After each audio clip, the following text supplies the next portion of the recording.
নমস্কার, আমি মৌমিতা। আমার নতুন একটি ভিডিওতে আপনাদেরকে স্বাগত। এই দিনটি ছিল জুনের 2 তারিখ, মানে ওই যে ষষ্ঠীর পরের দিন। এই যে আমরা কিন্তু সকাল সকাল সকলে মিলে উঠে গেছি, আর দেখো সকলে মিলে একসাথে কিন্তু এখানে আড্ডা বসেছিলাম, সমস্ত মেয়েরা মিলে। আর দেখো তারপরে আড্ডা শেষ করে একেবারে চা বিস্কুট নিয়ে বসেছিলাম। আর আজকে যেহেতু ছিল জামাইদের বাজার করার দিন, এই জন্য কিন্তু আমার বর আর আমার বরদা মানে দুজন চলে গিয়েছিল বাজারে। ওরা বাজার করতে গেছিলো। তো দেখো ওরা আসার পর আজকে কিন্তু মেনুতে ছিল সকালে এ দেখো ছোলার ডালের তরকা, আর তার সাথে ছিল লুচি, আর তার সাথে ছিল আম মিষ্টি। দেখ এইগুলো খাওয়া দাওয়া করেই এখন কিন্তু আমি, আমার বর, আমার বোন, আমার দিদিরা সকলে মিলে চলে যাচ্ছিলাম আমার পিসি বাড়িতে। কারণ আমার পিসির তো শরীরটা সেই সময় খুব অসুস্থ ছিল, ওই যে ক্যান্সার হয়েছিল, এই জন্য ওনার শরীরটা খুব অসুস্থ ছিল। এই জন্য আমরা সকলে মিলে কিন্তু যাচ্ছিলাম দেখতে। আর আগের দিনের ভিডিওতে আমি বলেছিলাম যে আমার গলা ভেঙে গিয়েছিল, একটা বাড়িতে একটা বিপদ এসেছিলো এই কারণে। তো যাই হোক, বিপদটা আর কিছু না, বিপদটা আমাদের পিসিকে আমি এখন দেখতে যাচ্ছি। সেই পিসি আমরা দেখতে গিয়েছি, তার পরের দিনই ঠিক মারা যায়। যাই হোক, আমি ভিডিওটা হয়তো এখন পোস্ট করতাম না, কিন্তু ভেবে দেখলাম যে এই ভিডিওটা যখন যদি এখন মানে আমার কাছে থেকে যায়, তো আমি যখনই আমার পিসির কথা মনে পড়বে আমি পরবর্তীতে দেখতে পারবো। এই জন্যই কিন্তু ভিডিওটা করে রাখা। যাই হোক, এখন আমার খুব খারাপ লাগছে বলতে, তবুও করে রাখছি, কারণ এইগুলো আমি পরবর্তীতে দেখতে পারবো। যাই হোক, তো আমরা পিসিকে দেখে আসার পর এরপর দেখো একদম বাড়িতে চলে এসেছিলাম ঠান্ডা নিয়ে। হয়তো আমাকে অনেকে খারাপ ভাবতে পারে যে পিসি এখন মারা গেছে, তার ভিডিও কেন আমি দিচ্ছি বা কী, কিন্তু বিশ্বাস করো আমার দেওয়ার একটাই কারণ, যে পরবর্তীতে শুধু আমার বলে নয়, আমাদের পরিবারে যদি কারোর পিসির কথা মনে পড়ে সেই ভিডিওগুলো দেখতে পারবে। যাই হোক, যে নেই তার কথা ভাবি যে ভাববো না, কিন্তু তবুও মনে পড়ে যায়। পিসি যেদিন মারা যায় সেই দিনটা খুবই কষ্টে কেটেছিল আমাদের, সারাটা দিন আমি কান্না করছিলাম আমি সকাল থেকে, এই কারণে আমার গলাটা ভেঙে গিয়েছিল। যাই হোক, আবার সেই দিনটাই ফিরে আসি।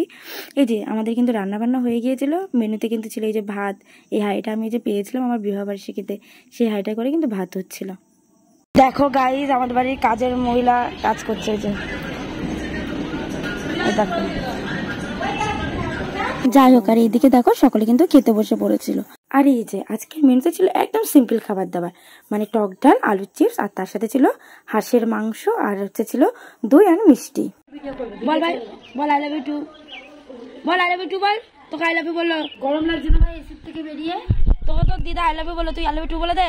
I love you, I love you, I love you, I love you. আমি দাও, দা আমি দেয় যা। আরে চিচি সানের আর বিয়া হবে না, বিয়া হলে বউ চুমু দিয়ে দিচ্ছে। আর এই যে আমার মেজো পিসির মেয়ে মানে সবিতা দি, ওরা ওই যে আগের দিন যে এলো, ও আর বাবুদা। যাই বাবুদা তো চলে গিয়েছিল, কিন্তু দিদি ছিল। আর দেখো দিদি আর দিদির নাতি ছেলে আর মাসি আজকে এসেছিল। তো মাসি আর ভাই আর দিদি আজকে কিন্তু ওরা চলে যাচ্ছিল।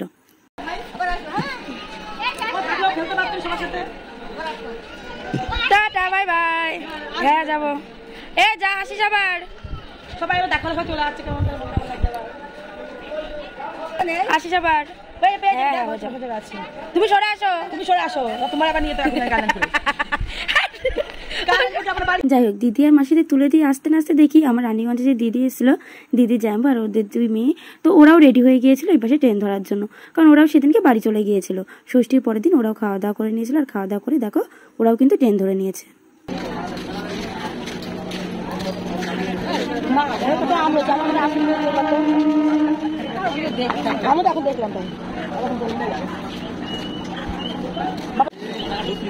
যা দেখে শুনে।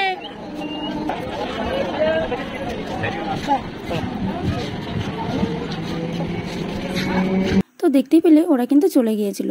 তো ওরা যাওয়ার পরের ট্রেনেই আমি, আমার বোন আর নন্দিতা, আমরা তিনজন আবার দেখো রেডি হয়ে গিয়েছিলাম। আমরা যাচ্ছিলাম এখন রানাঘাট। কেন জানো? আমার বোনের যে স্কুটিটা আমরা পছন্দ করে এসেছিলাম সেটা নিতে। আর এদিকে কিন্তু আমার বর, আমার জায়াম্বু আর আমার ভাই, ওরা তিনজন আবার গাড়িতে করে চলে গিয়েছিল রানাঘাটে। কিন্তু যেহেতু এতগুলো লোক তো আর যাওয়া যাবে না, এই জন্য ওরা আমাদেরকে থুয়ে চলে গিয়েছিল, আর আমরা ট্রেনে করে যাচ্ছিলাম। কারণ আসার সময় তারা একটা স্কুটি পেয়েই যাবো, নতুন স্কুটি, তো সেটাই করে আসার সময় আবার তিনজন চলে আসা যাবে। তো সেই কথা অনুযায়ী দেখো ওরা কিন্তু চলে গেছে, আর এখন দেখো আমরা কিন্তু ট্রেনে করে যাচ্ছিলাম।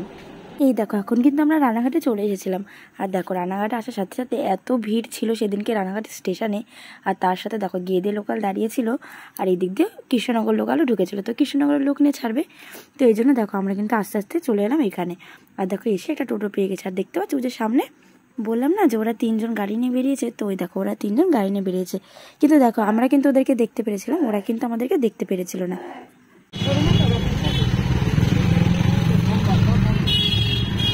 ও ওরা যে থামবে আমরাও থামবো না আবার টাকা লাগবে না, টাকা বার করবো। হ্যাঁ হ্যাঁ ওই যে ওরা যেখানে দাঁড়াবে সেখানে গিয়ে দাঁড়াতে হবে। এই যে হ্যাঁ হ্যাঁ হ্যাঁ হ্যাঁ হ্যাঁ এখানে এখানে ওই পাশে গেছি। যাই হোক, এই যে দেখতেই পেলে আমরা কিন্তু এখন চলে এসেছিলাম ফ্লিটোর যে শোরুম সেখানটায়, কারণ আমার বোন একটা ফ্লিটোর একটা স্কুটি কিনেছিল। আর এই দেখো আমাদের স্কুটিটা, ওটাকে এখন ঠিকঠাক করে নেওয়ার জন্য নিয়ে যাচ্ছিল। আর তার সাথে দেখো আমার বোন একটু উঠে একটু ট্রায়াল দিচ্ছিল। আর দেখো এতগুলো টাকা পুরো এখন ক্যাশে দিয়ে আমাদের এখন গাড়িটা নিয়ে যাওয়ার পালা। ওই যে বলেছিলাম না যে আমার বড় ওরা আগে বেরিয়েছিল গাড়ি নিয়ে, তো ওরা কিন্তু এটিএম থেকে তখন মাত্রই টাকাটা তুলে এনেছিল। এই জন্য এখন টাকাটা সব গোনাগুনি চলছে। দুই জামাই মিলে বসে পড়েছে টাকা গোনাগুনি করতে, আর আমাকে এক একটু করে করে গুনে গুনে দিচ্ছিল রাখতে, কারণ একসাথে হাতে অতখানি রাখা যাচ্ছিল না। যাই হোক, এই দেখো আমরা কিন্তু একটু ওরা বসে সমস্ত কিছু ঠিক করতে করতেই আমাদেরকে দিয়ে দিয়েছিল এখান থেকে একটু কোল্ড ড্রিঙ্কস। তো এগুলো এখন আমরা একটু খেয়ে নিচ্ছিলাম। আর তার সাথে দেখো অনেক রকমের হেলমেট বার করেছিল যে বোনের কোনটা পছন্দ সেটা নিয়ে যাওয়ার জন্য। তো যাই হোক, এখন আমাদের টাকা দেওয়া কমপ্লিট, এখন কিন্তু বোন সই করে নিচ্ছিল।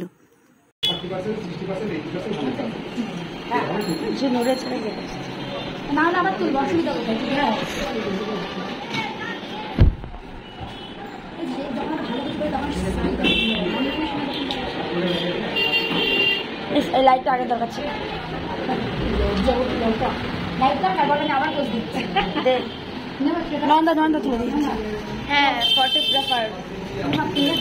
যাই হোক, দেখতে পেলে সুন্দর করে ফটো তোলার জন্য বোন কিন্তু আবার পোজ দিচ্ছিল সই করার।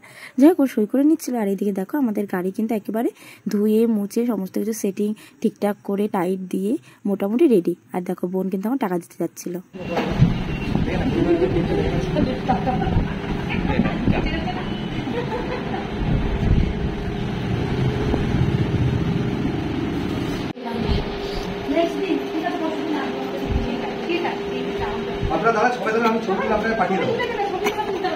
এই যে গাড়ি কিন্তু এখন পুরোপুরিভাবে রেডি। আর দেখো বোনের হাতে চাবিটা তুলে দিয়ে ফটো তুলে নিচ্ছিল।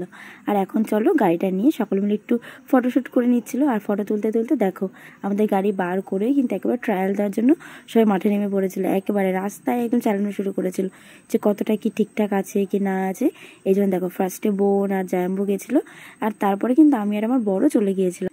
দেখো এখন কিন্তু আমি আর আমার বর চলে এসেছিলাম ট্রায়াল দিতে যে কেমন কি চলছে কি না। তো এই জন্য ট্রায়াল দিয়ে এসে দেখো তারপরে কিন্তু অরুণ আইসক্রিম খেয়ে আমরা কিন্তু বাড়ির পথে রওনা দিয়ে দিয়েছিলাম, কারণ এদিকে আবার মেঘও করেছিল। এই জন্য বাড়িতে ফেরার জন্য তাড়াহুড়ো করে কিন্তু আমরা এখন বেরিয়ে যাচ্ছিলাম। যাই হোক, এই যে এখন কিন্তু বাড়িতে চলে এসেছি। আর জানো তো বাড়িতে আসার পর আমরা মোটামুটি সকলে একটু ড্রেস চেঞ্জ করে একটু ফ্রেশ হয়ে যেই না মাঠে গিয়ে দুই একবার চালিয়েছি, তারপরেই তুমুল আকারে ঝড় বৃষ্টি শুরু হয়ে গিয়েছিল। তো যাই হোক, এখন আমরা ঝড় বৃষ্টির মধ্যে কারেন্ট নেই, তো যেহেতু উপরে ইনভার্টার আছে তো সেটা চালিয়ে আমরা সকলে এক জায়গায় বসে গল্প করছিলাম।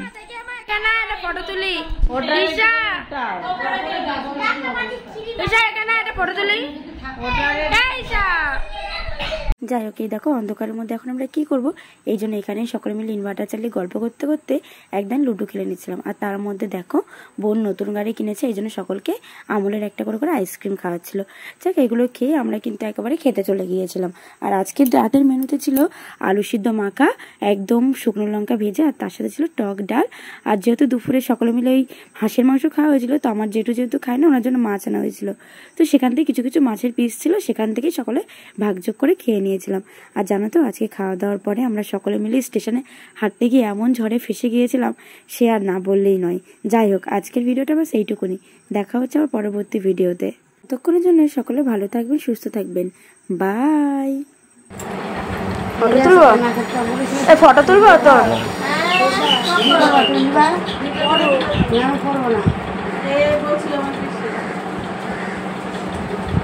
ভিজিটা শুধু ছোট হয়ে গেছে, তাছাড়া কিছু হয়নি। খুলে গেছে, খুলে তুলছি।